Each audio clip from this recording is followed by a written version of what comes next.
যাদের কাছে বোনের সম্পদ, ফুফুর সম্পদ, ভাইয়ের সম্পদ, বাতিজা সম্পদ, আপন বিবির মোহরের টাকা ইত্যাদি আছে, আটকায় রাখছেন, জুলুম করে রাখছেন। আমনে জানেন আমনে মিথ্যুক, আমনে কন নাই আর কি, দলিলের ফেঁসে ফুসে ফালাইয়া গ্রামে হদ্দার মাতব্বর দইরা সিটারি বাটফারি কইরা নয়সই কইরা আমনে হয়তো জোড়া তালি দিয়ে এটারে কি করে ফেলছেন, দখল করে ফেলছেন। মনে রাখেন হাসরের ময়দানে আমনে বাটফারে রে আল্লাহ তাআলা 7 তবক জমিনের মাটি আপনার কান্দে তুল্লা দিবে। এটা বুখারীর হাদিস। মান আখাযা মিনাল আরদি শিবরান, মান আখাযা শিবরান মিনাল আরদি যুলমান, নবী সাল্লাল্লাহু আলাইহি সাল্লাম বলেছে যে এক বিগত সম্পদ কারো জুলুম করে নিল, তাওয়াক্কাহুল্লাহু ইয়াউমাল কিয়ামাতি 7 আরদিন, 7 তবক জমিনের মাটি আল্লাহ তাআলা কিয়ামতের দিন তার কাঁধে তুলে দিবেন, তার শরীরে উঠাই দিবেন। হ্যাঁ, সাবধান মুসলমান, আপন বোনের সম্পদ ঠিক মতো আদায় করে দিবেন। বাড়ির বসত বিটা এটাও বোনের সম্পদ, সাফ বললাম। আপনি না মানেন, বাড়ির বসত বাড়ির ভিটা, এক হুজুর আছেন এখানে, আনলে হুজুরে জিগায় এরম 1 কেজি লবণ 1 কেজি নুন বাপ মরা যাওয়ার পরে রাইখা গেছে, উনি কিনছিল এটা, এই নুনটা, এই নুন ভাই বোন সবার সমান হয়, মানে সবাই শরীয়ত মতে যেভাবে প্রাপ্য এটাও বন্টন করতে হবে। ওয়ারিসের সম্পদ বন্টন না করে টেনশন হলো মরতে দেরি। খানাটা কোন দিন? খানা ভাতের থালা, ভাতের থালা তাৎক্ষণিক মশওয়ারা করে জানাজার মধ্যে কইলাও না, চেষ্টা করে চাও না খানাটা কোন দিন করণ যায়, 4 দিন না খানা, এই মানুষটি তো আবার আইতো না, আজকে শুনাই দিতে আইলে সামনের রবিবারে খানাটা সবাই আইবেন, খানা খানা। হ্যাঁ, গ্রাম চুক্তি টাকা উঠাবে, ও মা হেরা তো দিবে এই টাকা, হেরাই তো খাইবে, বুঝেন না কথাটা, হেরা দিবে না। তাহলে এটা কি? এটা কোন দিন, কোন শরীয়ত? আল্লাহ রাসূল সাল্লাল্লাহু আলাইহি ওয়াসাল্লাম আসমানের নিচে, আরে আপনি রাজি না হন আমার কথায় মিয়া, আর কোনদিন না আসলে না আসলাম মিয়া, এই আপনি বলে দিয়েন যে হুজুরার জীবনও আইন না, আইলাম না মিয়া আপনার এলাকায় মিয়া, কিন্তু যেটা দিন দিন এটা। আল্লাহ রাসূল সাল্লাল্লাহু আলাইহি ওয়াসাল্লাম কোন ব্যক্তির মৃত্যুর পরে, আমাদের ফরায়েজের মধ্যে আজীবন আমরা পড়ছি পড়াইছি, তো বাবা আর কোন ব্যক্তির মৃত্যুর পরে এই নিয়ে কোনো আলোচনা যে 4 দিন পরে একটা খানা, 40 দিন পরে একটা খানা, বছর বছর মৃত্যু বার্ষিকীর নামে একটা খানা, আসমানের নিচে জমিনের উপরে গোটা কায়নাতের মধ্যে পৃথিবীর কোন কিতাবে এই কথা নাই বেটা, কোন কিতাবে নাই। বলে তো মানুষ খাবানি কি দোষ নি, না দোষ না, আজকে খাবার এই সবটি মানুষের খাবার, আমাদের বংশের 14 গোষ্ঠীর নামে কোনো অসুবিধা নাই, সবার কবরে সওয়াব যাবে, আজকে খাবার। এখন আমরা বইয়ে তাও মাইজকে মরলে মরছি, ভাত খেয়ে যাবো বলে, এখন কোন, এখন বলেন মিয়া,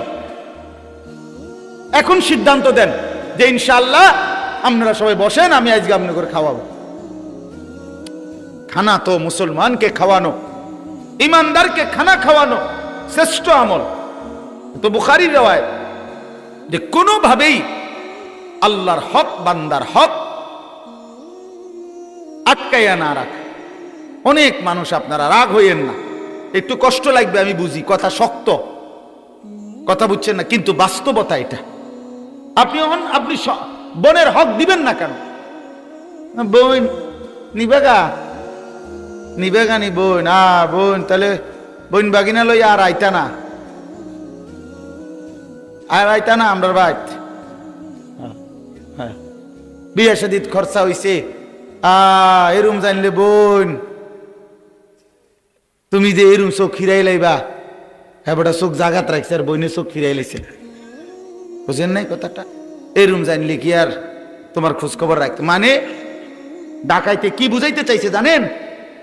এই ভাই নামের এই ডাকাতে বুঝাইতে চায় যে গ্রামের সমস্ত মানুষ আমার ঘরে যদি দুগা ভাত খাইতে হয় কোনো অসুবিধা নাই, এমনি খাইতে পারবে, কিন্তু আপন বোন আর বাগিনা যদি আমার ঘরে দুগা ভাত খাইতে হয় তাহলে জমি দিয়া ভাত খাইতে হবে। বেটা জালেম, বেটা তুমি বেটা জালেম, বেটা নাইলে খাওয়াইতো না। এটা কোনো কথা হইল চাচা? কি রে মিয়া, আমনের গ্রামে কত মানুষ আমনের ঘরে ভাত খায় না? খায় কি না বলেন না কেন? আমনে কত মানুষের মেহমানদারি করেন না? তো আপন বোন বাগিনা প্রাপ্য জমি দিয়ে নি আমনের ঘরে ভাত খাইতে তুমি, এটা কোন ইনসাফের কথা, কোন বিবেকের কথা? আমনে বলতে এই যে বলার একটা কারণ আছে।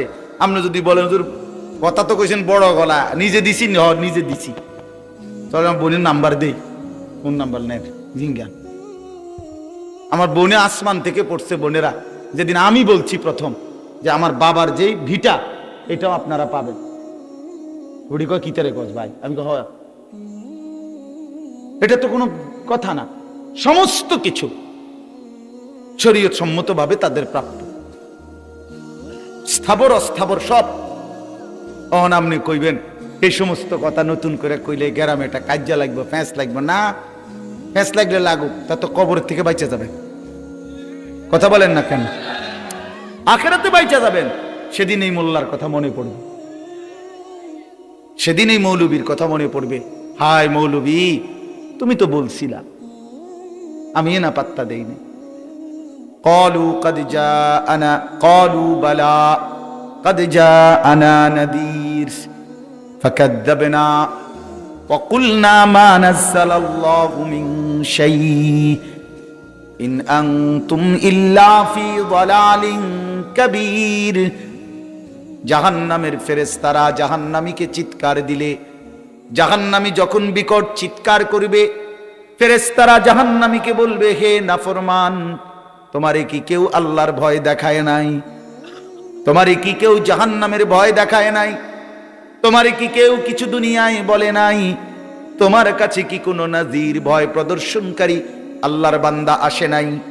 তো জাহান্নামী বলবে, বালা, হ্যাঁ এসেছিল ফেরেশতা, কদ জাআনা নাদির, আমার কাছে এসেছিল। কত ইমাম, কত আলেম, কত মাওলানা, কত হুজুর, কত মাশায়েখ, কত বুজুর্গ চোখের পানি ফেলে ফেলে বারবার বারবার আখিরাতের কথা, জাহান্নামের কথা আমারে বলেছিল। ফাকাদ্দাবনা, আমি তো সবগুলো কথাকে মিথ্যা মনে করছি। ওয়া কুলনা মা নাযালাল্লাহু মিন শাই, আমি আরো বলছি এগুলো আল্লাহ বলে নাই। ইন আনতুম ইল্লা ফি দালালিন কাবীর, আমি আরো বলছি, হায় মোল্লা, তোমরাই ভুলের মধ্যে আছো। ওয়াকালু লাউ কুন্না নাসমাউ আও নাকিলু মা কুন্না ফি আসহাবিস সাঈর। সেদিন নাফরমান বলবে ফেরেশতা, আমি যদি দুনিয়ায় একটু বুঝতাম, একটু যদি শুনতাম, তাইলে তো আজকে আমি জাহান্নামী হতাম না। জন্য পাত্তা দিয়েন, খেয়াল করেন, আপনি না বুঝতে আবার বুঝছেন, কিন্তু বান্দার হক শতভাগ দিয়ে দিতে হবে। বোনের হক দিয়া দেন, ছেলে চলবে ইনশাআল্লাহ, আপন ভাইয়ের হক দিয়া দেন। এক বিগত রাস্তা ছেড়ে দিলে বেচারার আপন ভাই তার ঘরের রাস্তাটা হয়ে যায়, বাড়িটা ঢুকা যায়, ওমায় বড়া দেয় না, না দিত না, দিত না। যে 30 বছর ধরে বাতিজা হয়তো আবদার করতেছে, চাচা দেন না, 71 জায়গা দিয়া দেন, রাস্তা হয়ে যাবে আমগো বাড়ি, না দিত না। দিতাম না কইছি, তোরে দিতাম না। কি লেগে দিতেন? দিতাম না কইছি। আশ্চর্য কথা, এটা ইনসাফ হইল মিয়া? আল্লাহর জন্য ছেড়ে দেন, আল্লাহর জন্য ছেড়ে দেন। দুনিয়া ছেড়ে দিলে লস হয় না। কালকেও আমার খুলনার হযরত, বাংলাদেশের বড় বুজুর্গ, আমাদেরকে একটা প্রসঙ্গে এই কথাটা কালকেও বলছে, মাওলানা, আল্লাহর জন্য দুনিয়া কুদ্দুর ছেড়ে দিলে কিচ্ছু হয় না। দুনিয়ায় একটু ছোট হইলে, কারো কাছে একটু ছোট হইলে কিচ্ছু হয় না, কিচ্ছু হয় না। আল্লাহর জন্য ছোটই হয়ে যান, আল্লাহর জন্য ছোট হন, কোনো অসুবিধা নাই। কেউ মনে করেন তুচ্ছ করলো আর কি হইছে বেটা, তো মূল্যায়ন করলেন আর আলেমকে, তো কি হইছে বেটা? দুনিয়া ছেড়ে দিলে ভালো, দুনিয়া একটু ছেড়ে দিলে কিচ্ছু হবে না, বিনিময়ে দেখবেন আখিরাতে আল্লাহ তাআলা সুপ্রশস্ত জান্নাত দান করবেন। আল্লাহ আমাদেরকে মাফ করে দেন।